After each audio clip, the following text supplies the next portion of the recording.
El Código Da Vinci, por Dan Brown. Capítulo 30. El guarda de seguridad Claude Gruard sentía que la rabia lo invadía mientras custodiaba a aquel hombre postrado a sus pies delante de la Mona Lisa. Ese cabrón había matado a Jacques Saunier, y Saunier había sido como un padre para él y para todo el equipo de seguridad. Nada le hubiera apetecido más que apretar el gatillo y hundirle una bala en la espalda a Robert Landon. Gruard era de los pocos miembros de la plantilla que estaban autorizados a llevar armas. Sin embargo, se recordó a sí mismo que al matarlo solo le haría un favor y le ahorraría el calvario que Bessuffage estaba a punto de comunicarle y que le aguardaba en el sistema penitenciario francés. Gruard se sacó el walkie-talkie del cinturón e intentó pedir refuerzos, pero solo oyó el chisporroteo del vacío. Los dispositivos adicionales de seguridad que había en aquella sala siempre interferían en las comunicaciones de los guardas. Voy a tener que acercarme hasta la puerta. Sin dejar de apuntar a Landon con el arma, Gruard empezó a caminar hacia atrás lentamente, acercándose a la entrada. Cuando ya había dado 3 pasos, vio algo que le hizo detenerse en seco. ¿Pero qué diablos es esto? Más o menos en el centro de la sala se había materializado un espejismo, una silueta. ¿Es que había alguien más allí? Una mujer se movía en la oscuridad, avanzando a grandes zancadas hacia el otro extremo de la pared izquierda. Frente a ella, un haz de luz violeta recorría el suelo una y otra vez, como si estuviera buscando algo con una linterna especial.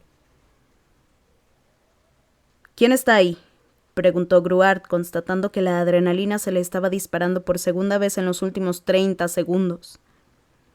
«PTS», respondió la mujer sin inmutarse y sin dejar de revisar el suelo con la linterna. Policía técnica y científica. Gruard estaba empezando a sudar. Creía que todos los agentes se habían ido. Ahora sí se dio cuenta de que la luz de la linterna era de rayos ultravioleta, instrumento habitual de los miembros de la policía científica, pero seguía sin entender por qué aquella agente estaba buscando pruebas en aquella sala. «¡Su nombre!», gritó Gruard, a quien su instinto le decía que allí había algo que no encajaba. «Responda». «C'est moi», dijo la voz en un francés reposado. «Sophie Nouveau». En algún pliegue recóndito de su cerebro, el nombre le decía algo. ¿Sophie Nouveau? Aquel era el nombre de la nieta de Saunier, ¿no? De pequeña venía muchas veces al museo, pero de eso hacía ya muchos años. No puede ser ella. Y aunque lo fuera, no era motivo suficiente para confiarse, porque le habían llegado rumores de la dolorosa ruptura entre el conservador y su nieta. «Usted sabe quién soy, me conoce», dijo la mujer, «y le aseguro que Robert Landon no ha matado a mi abuelo, créame». Pero Gruard no iba a creerse aquello así, sin más. «Necesito refuerzos». Volvió a probar su walkie-talkie sin éxito. La puerta aún estaba a unos 20 metros de él y empezó a retroceder despacio sin dejar de apuntar al hombre que seguía en el suelo. Mientras lo hacía, vio que la mujer apuntaba con la linterna a un gran cuadro que había justo enfrente de la Mona Lisa en el otro extremo de la sala. Gruard ahogó un grito al darse cuenta del cuadro del que se trataba. «¿Pero se puede saber qué está haciendo?» Al otro lado de la sala, Sophie Nouveau notó que el sudor le resbalaba por la frente. Landon seguía en el suelo con los brazos en cruz y las piernas separadas. «Aguanta un poco, Robert, ya casi estoy». Segura de que aquel guarda nunca llegaría a disparar contra ninguno de los dos, Sophie volvió a concentrarse en el asunto que los había llevado hasta ahí, peinando toda la sala y prestando especial atención a una obra en concreto, otro cuadro de Leonardo da Vinci. Pero la luz ultravioleta no reveló nada extraordinario, ni en el suelo, ni en las paredes, ni sobre el lienzo mismo. «Aquí tiene que haber algo». Sophie estaba segura de haber interpretado correctamente las intenciones de su abuelo. ¿Qué otra cosa si no podría haber querido indicarme? La obra que estaba examinando era un lienzo de poco más de 1,5 metros de altura. La extraña escena que Leonardo había pintado incluía una Virgen María en una postura muy forzada, sentada sobre un peligroso risco con el niño Jesús, San Juan Bautista y el ángel Uriel.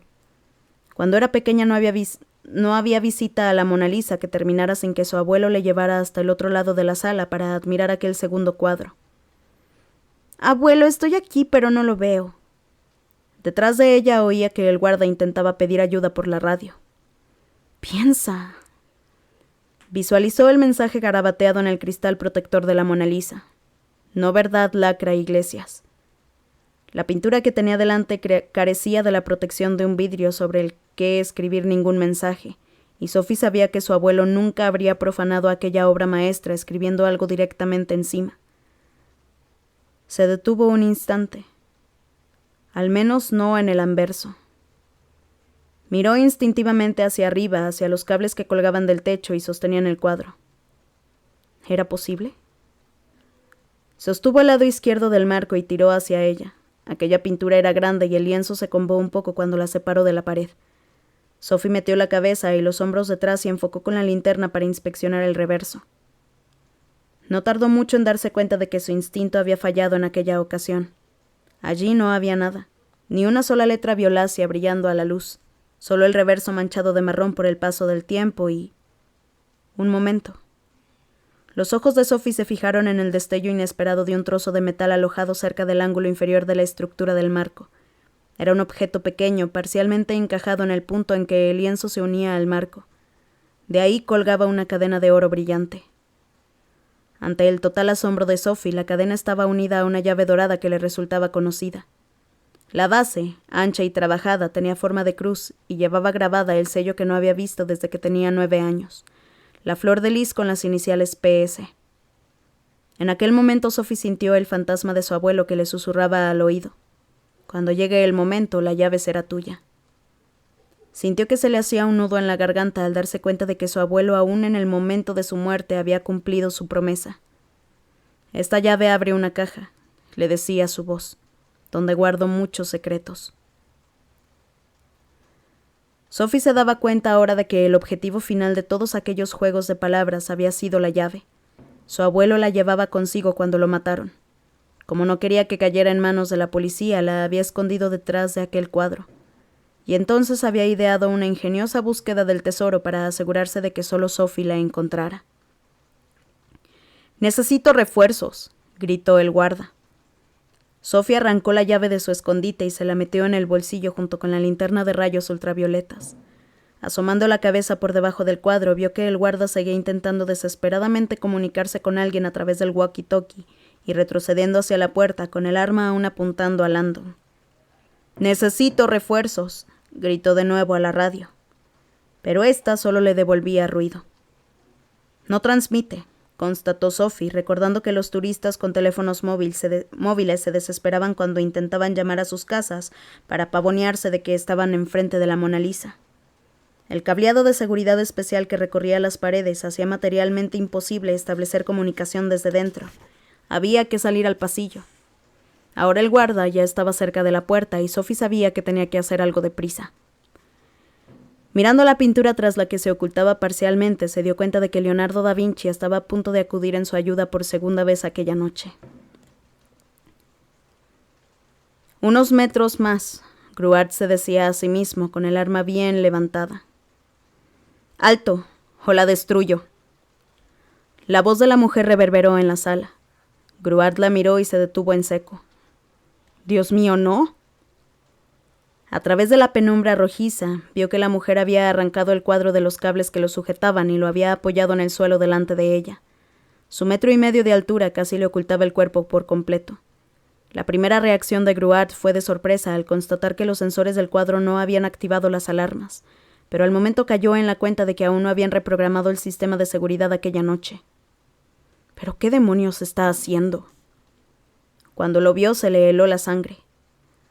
El lienzo se arqueó por el centro y las imágenes de la Virgen María, el Niño Jesús y San Juan Bautista empezaron a distorsionarse. «¡No!», gritó Gruart, horrorizado al ver que aquel Leonardo de incalculable valor se torcía. La mujer seguía empujando la rodilla en el centro del cuadro. Gruart se volvió y le apuntó con la pistola, pero al momento se dio cuenta de que su amenaza era inútil. Aunque la pintura era solo un trozo de tela, los $6 millones en que estaba tasada la convertían en un impenetrable chaleco antibalas. «No puedo disparar contra un Leonardo». «Deje el arma y la radio en el suelo», dijo la mujer con voz pausada, «o romperé el cuadro con la rodilla. Ya sabe qué pasaría si hago eso, y qué pensaría mi abuelo si pasara eso». Gruart se sentía confuso y aturdido. «Por favor, no, es la Virgen de las Rocas». Dejó la pistola y la radio y levantó las manos por encima de la cabeza. «Gracias», dijo la mujer. «Ahora haga exactamente lo que le voy a decir y todo irá bien». Momentos después, mientras bajaba corriendo la escalera de emergencia en dirección a la planta baja, a Landon el corazón aún le latía con fuerza. Ninguno de los dos había dicho una palabra desde que habían dejado el tembloroso guarda de Louvre tendido en la sala de etats. Ahora era él quien sostenía con fuerza su pistola y no veía el momento de librarse de ella. Se sentía muy incómodo con aquella pesada arma entre las manos. Bajaba los peldaños de dos en dos y se preguntaba si Sophie era consciente de cuánto valía el cuadro que había estado a punto de destrozar. Pero en todo caso el lienzo que había escogido encajaba a la perfección con la aventura de aquella noche. Igual que sucedía con la Mona Lisa, aquel Leonardo era famoso entre los historiadores del arte por la cantidad de simbología pagana que ocultaba. «Has escogido un rehén muy valioso», le dijo sin dejar de correr. «La Virgen de las Rocas», le respondió ella. «Aunque no he sido yo quien lo ha escogido, sino mi abuelo. Me ha dejado una cosita en la parte de atrás». Landon la miró desconcertado. «¿Qué? ¿Pero cómo has sabido que tenías que buscar en ese cuadro? ¿Por qué la Virgen de las Rocas?» «No, ¿verdad, Lacra Iglesias?», sonrió triunfante. «Es otro anagrama. Mi abuelo me lo estaba diciendo claramente. Ve a la Virgen de las Rocas». «Los dos primeros se me han escapado, Robert. No se me iba a escapar también el tercero».